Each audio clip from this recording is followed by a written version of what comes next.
So this week's Torah portion, we're going to focus on Matot, and the whole idea of an oath, or when a person makes an oath or swears, right? Things that come out of our mouths and the importance of it. We'll start with Rabbi Abuhatzierah. Rabbi Abuhatzierah, he starts off by wanting to explain to us the magnitude. He doesn't even, he puts aside oaths and swears. He says, first of all, I want you to understand what happens when we talk. The differentiation, what differentiates mankind from any other being, right, from the animal kingdom, is that we breathe. That's what gives us vitality, much like animals, etc. However, we speak. And the words that we speak, even if animals have their language, he says the words that we speak have the ability to create in the upper world and to destroy in the upper world. He says, moreover, we know that the Shekhinah is called Davar, Dibur. The Shekhinah, the sort of existence of Shekhinah, the sort of the feminine aspect of God that looks over us, is connected to this idea of a word, right? Perhaps the way in which God created the world, spoke the world into existence.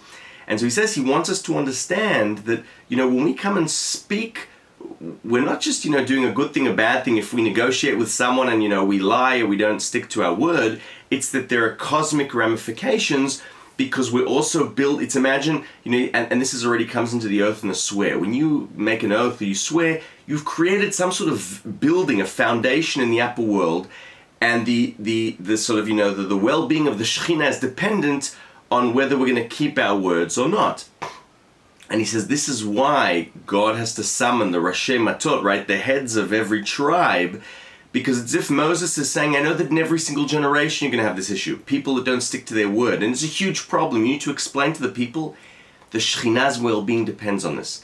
You need to explain to people that when they speak an ill word, when they promise or make an oath, they're building buildings that are going to crush down not only here but also above.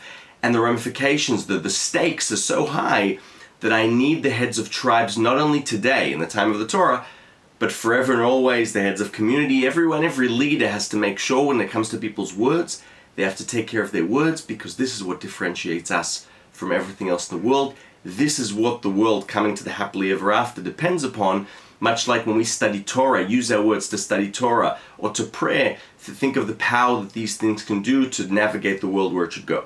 Now, the Maggid of Zlotchov has a good tip for us how to do this.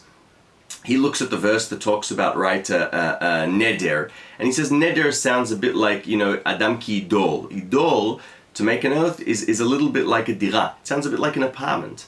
And shvuah is a bit like, right, the swearing is a bit like sheva, like the 7 days of the week. And he says, you need to visualize that when you make an oath or, you swear something, that it's as if you're in your own apartment throughout the whole week with your family. Don't act like that where you might say something you don't really mean. You need to, every time something comes out of your mouth, pretend as if God Almighty, a king, is before you with everything that you utter. And then ask yourself carefully, and I'm thinking now of Rabbi Yaakov, is what you've said, are you going to stand behind it? Because the king's listening. You're not just talking this, you're not telling one of your children or your wife. You need to make sure that when you speak, you're talking to the King of Kings. And this is, this is a tip that then helps us think of Rabbi Yaakov's words and perhaps implement them. Thoughts on the Torah portion of Matot. Shabbat Shalom.